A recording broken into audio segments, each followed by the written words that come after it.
William Gargan stars as Barrie Craig, confidential investigator.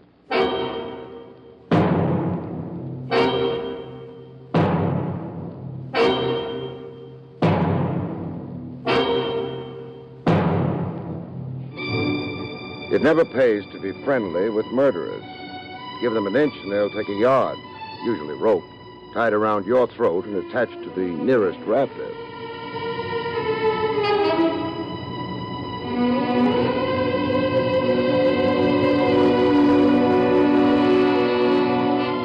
The National Broadcasting Company presents William Gargan in another transcribed drama of mystery and adventure with America's #1 detective, Barrie Craig, confidential investigator.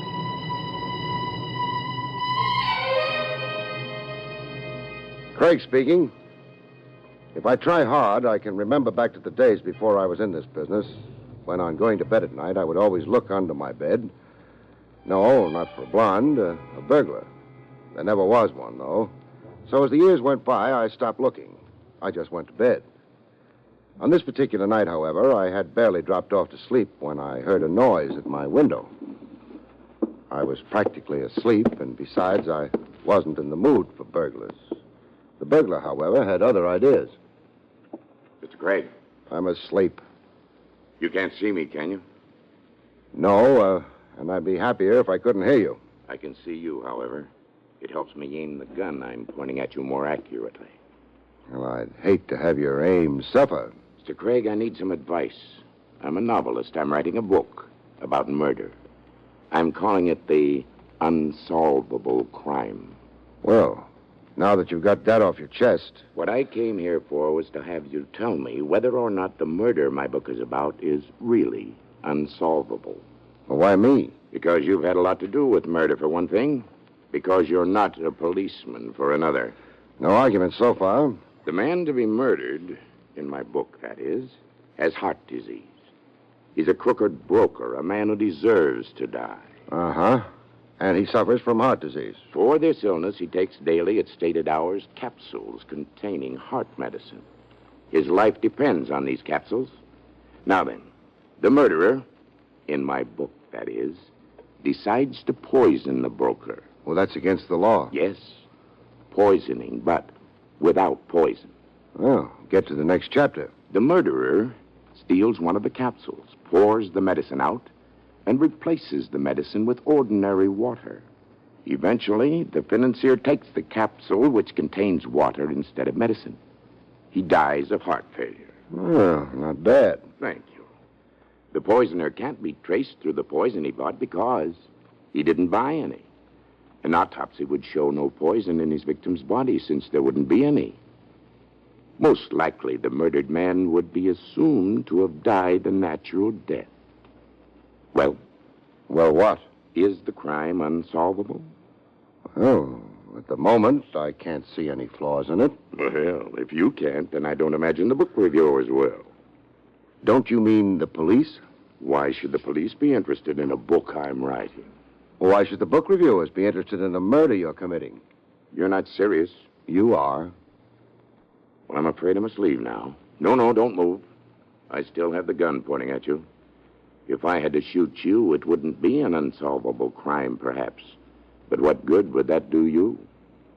Good night, Mr. Craig. Pleasant dreams.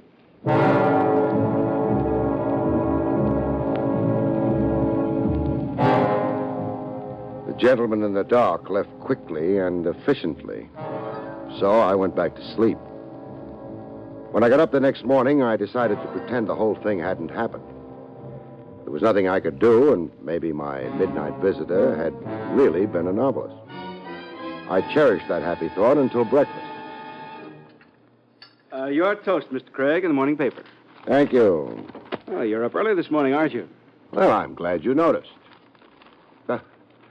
Any resemblance between this toast and toast is purely coincidental. What does your chef do? Tan the stuff? Hey. I beg your pardon? Very interesting news item here. Halfway down the front page. Take a look. James W. Baker, noted broker, dies of heart attack as police prepare to arrest him for embezzlement. A friend of yours? No, but he was a crooked broker, and he had a bad heart. Oh, is that important, Mr. Craig? It depends on whether he took his medicine in capsules.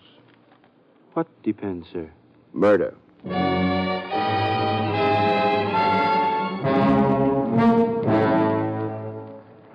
Sure, maybe it was a coincidence. But if it was the kind of coincidence that goes better in books than in reality. James W. Baker was listed in the phone book. So, feeling that maybe the long arm of coincidence had strained a muscle in this particular case, I decided to pay the late Mr. Baker a friendly visit.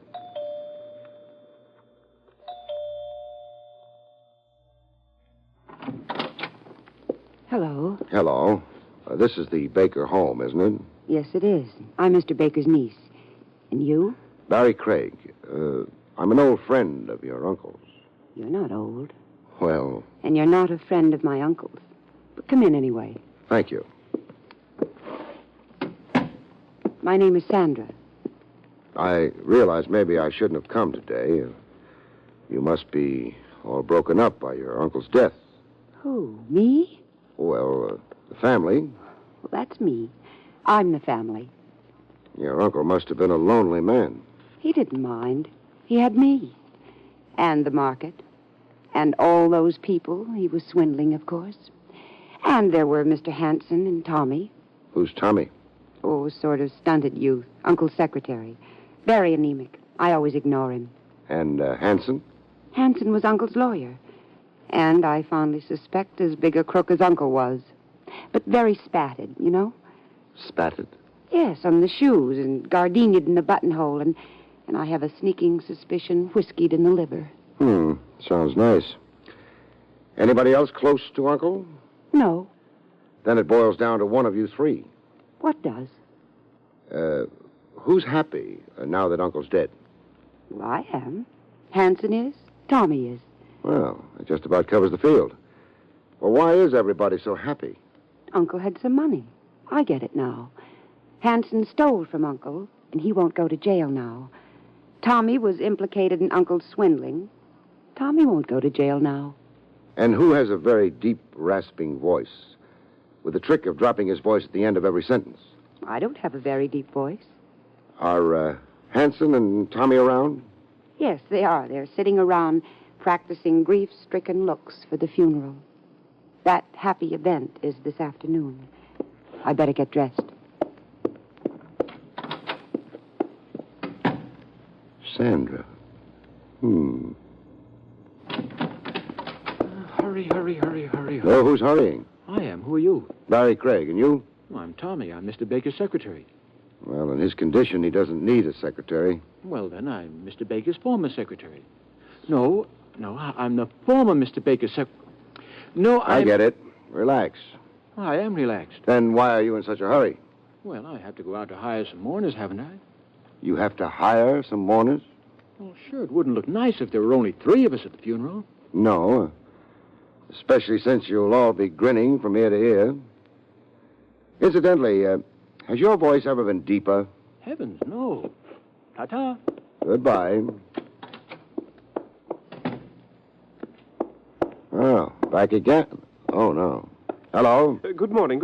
I'm in a hurry. Hanson's my name. Well, why are you in such a hurry? Well, you see, my tailor is expecting me. Your tailor? Well, you'd hardly expect me to attend Mr. Baker's funeral in this, would you? Impossible. What are you doing here? Looking for a man with a deep voice. Sorry, mine isn't. Goodbye. Why are you looking for a man with a deep voice? Well, he told me how Mr. Baker was going to be murdered. Well, of course, that explains everything. What did you say? That's what I said. But Mr. Baker died of heart failure. Well, that's another theory. I like mine better. Dear me. If I only had the time, but my tailor, you know. Goodbye.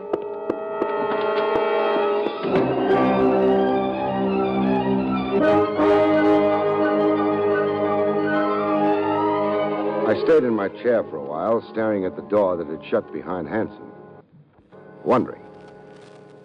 I'd been handed my 3 suspects. There was something else, though, that might help, it occurred to me, in a bookstore. And I chose a bookstore in the same neighborhood as Baker's house. Good afternoon, sir. Hello. Do you carry medical books? Why, yes, we do. Would you happen to have one on the diseases of the heart? Well, now, we don't stock many. We had one, but we sold it last week. Oh, that's too bad. I'm sorry. No, it's funny. The person I sold it to was a very nervous gentleman. I rather suspected at the time that he might have a heart condition himself. I see. Do you recall his name? Name? Oh, yes. Yes, I remember. It was Hanson. That's right, Hanson.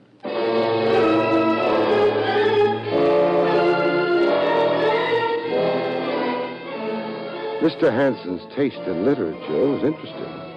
It occurred to me Mr. Hanson himself, if I could pin him down, might be more interesting still.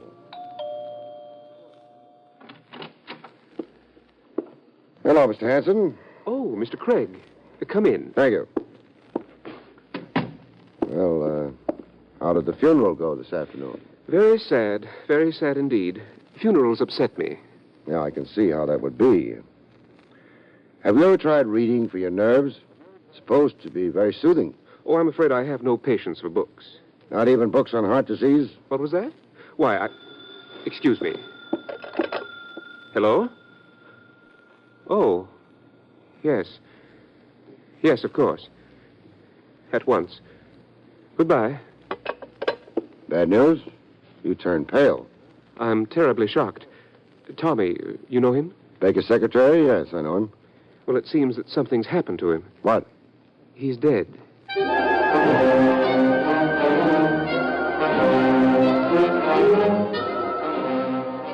This not only upset Hanson, it set him in motion. The direction was the Baker house. I approved and went along. Hanson, who phoned you? Sandra. Apparently, she'd been visiting friends, returned home, and found him. Of course, it might have been an accidental death, which would mean another point of coincidence, but I don't think so. However, if he was murdered... You seem to have murder on your brain.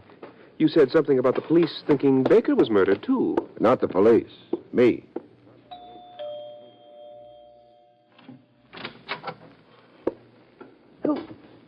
Oh, hello. Hello, Miss Sander. Have you notified the police? Yes, I phoned them just a few minutes ago. This is his room. I heard the shots. Oh, when? About an hour ago. You phoned Hanson here only 15 minutes ago. Well, I didn't know what it was then. Tommy was going to join me downstairs. When he didn't, I realized it must have been a shot. There he is. Yes. Not at all pretty. And definitely dead. There's a note on his desk. A suicide note? Let's see. Yeah, that's what it's supposed to be. It reads, I killed Baker because if he'd been arrested, I would have gone to jail, too. I thought I got away with it, but the police suspect he was murdered. I can't take it, so excuse the blood. The note's signed Tommy. Well, that sort of clears that up, doesn't it? Yeah, except for one thing. What's that? Tommy's voice wasn't deep enough.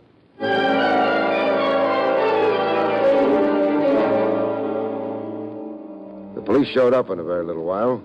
Tommy's death seemed to be an obvious suicide. I think the police attributed it to insanity. They didn't know what he meant about Baker's having been murdered.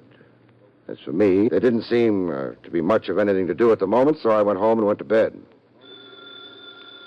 This, it would appear, was going to be a case where I didn't sleep. I resisted the impulse to throw the phone out the nearest window and answered it. I'm asleep, and so should you be. Craig? Now that you know I'm at home, good night. Wait a minute. Craig, you told Sandra about someone who came to you in the middle of the night and told you about Baker's murder. Yes, I did. You described that voice very carefully. Craig, would you like to hear it again? Very much. Then come down here at once. The Kent Club on Marshall Boulevard, and I can arrange it for you. The man with the voice you described is here.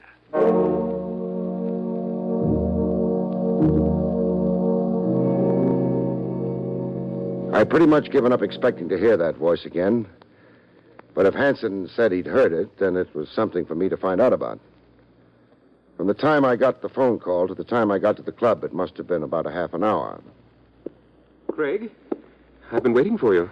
That was the idea, wasn't it? Yes, but that man whose voice I overheard, whose voice resembled the one you told Sandra about. Well? He's gone. Well, that's not so good. You know who the man is? No, but I do know something just as good. What's that? I know where the man went. I heard him tell his cab driver. Then let's go there.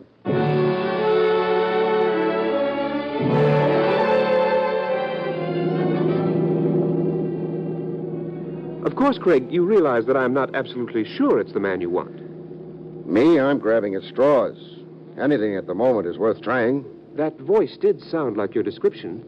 Baker belonged to the club, too. It's a possibility. Hanson, Sandra told me you'd been stealing money from Baker. I don't think I care for that kind of conversation. I'm not making conversation. I'm asking questions. Was she telling the truth? What difference does it make? If Baker was murdered, it might make a lot of difference. You say if Baker was murdered. Aren't you sure? We'll know better, won't we, when we meet this man whose voice you overheard? Yes, we'll know better. The only thing is, suppose something happens to him.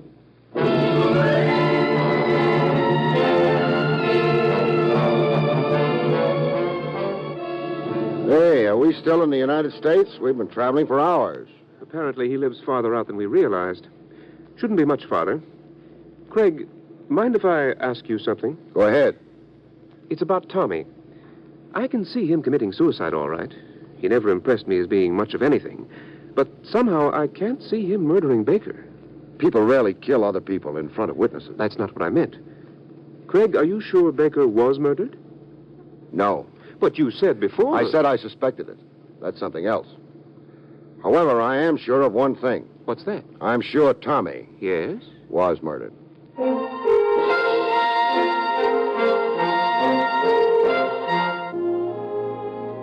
I was never a Boy Scout, so I don't know very much about direction in the country.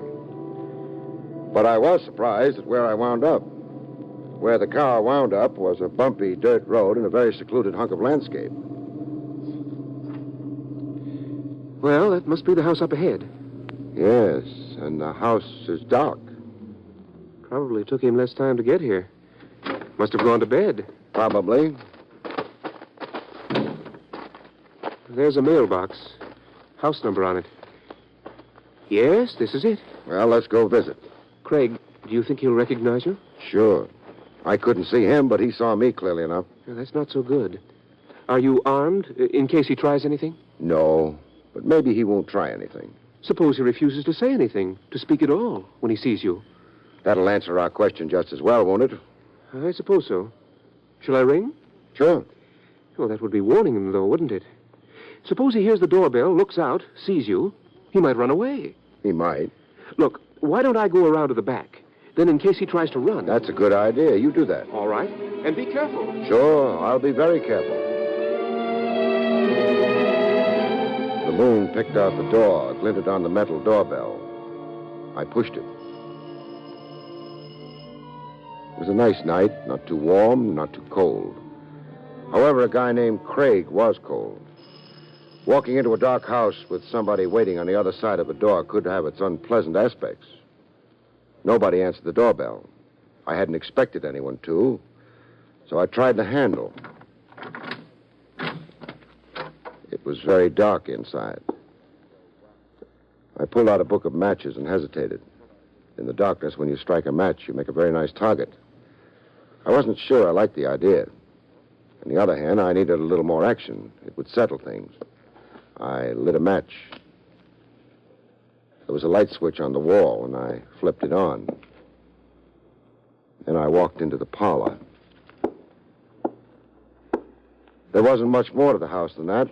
Parlor, bedroom, kitchen, and that was all. The bedroom door was open, and no one was in there. The kitchen door was shut, but no light leaked out from under the door. Offhand, you'd have said nobody was home. And maybe nobody was. So I sat down near the table lamp that was the room's only illumination. Somebody made noises in the kitchen. Could have been mice. It could have been the mystery man with the deep voice, or it could have been a high wind that was slowly swinging the kitchen door open. I decided, whatever it was, that I didn't want the lamp to glare in its eyes, so I turned off the lamp and quietly shifted from my position next to the lamp to the other side of the room. That even matters up. It was dark in the kitchen, it was dark in the parlor, and nobody could see anybody. My unlit friend shifted slightly, and I began to get bored.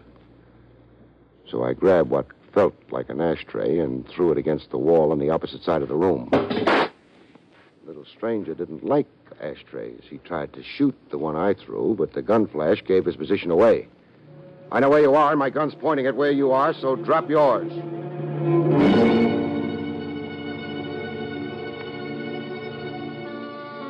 It didn't work. I hadn't expected it to, which is why I moved fast after speaking. I figured he still had 3 more bullets, any one of which hitting me could be painful, so...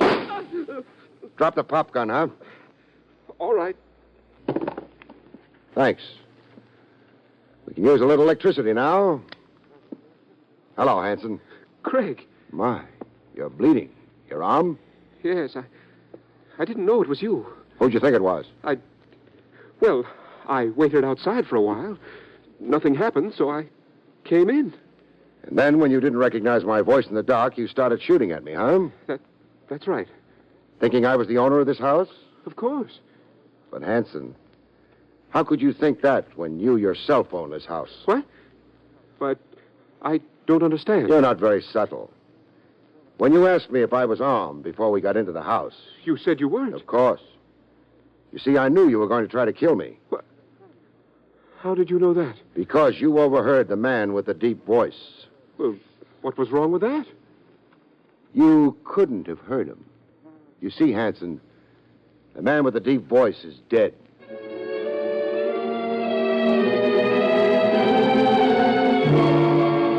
The police were glad to get Hanson, especially after I pointed out to them that Tommy's suicide note was a fake. They couldn't have known that, but I did. As I told Sandra. First about the note. You see, it said, the police suspect Baker was murdered. But the police suspected nothing of the sort. You did, though. Yes, but the only one I told was Hanson. And Hanson himself assured me he never spoke to Tommy. Therefore... Hanson killed Tommy after making him write the note? Right. But, Barry, what about the man who spoke to you in the middle of the night? He wasn't Hanson. No. Well, he couldn't have been Tommy. No. Well, then who was he? Sandra, there were 3 people involved in Baker's possible murder, we thought. You, Hanson, and Tommy. That's so. Well, we were wrong. There were 4 people involved. 4? Who's the 4th? The murderer. Baker himself. Oh. Then we asked, why did the man come to me in the first place? Well, he said to make sure his method of murdering somebody would never be detected. Yeah, that's what he said. But in coming to me, didn't he make sure of the very opposite? Wasn't he making sure that it would be detected? Oh, Barry, you're very, very brilliant. Oh, wait a minute. Now, Baker knew he was going to jail. He also knew that very probably Hanson would try to murder him. He didn't care very much. He was an old man and a sick one, but he did want to make sure his murderer would be punished.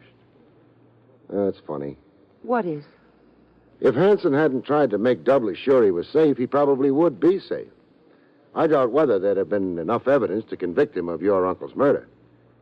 But he'll hang for Tommy.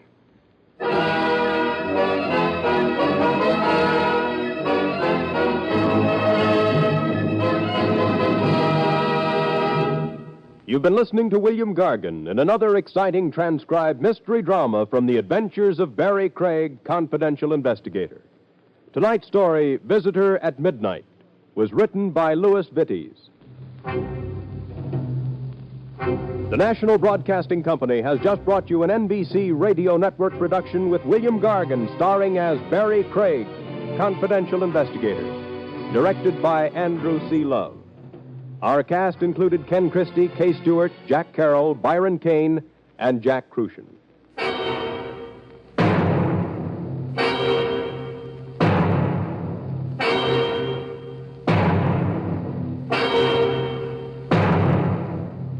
Convicts tell their true life stories on The Loser tonight over most NBC radio stations.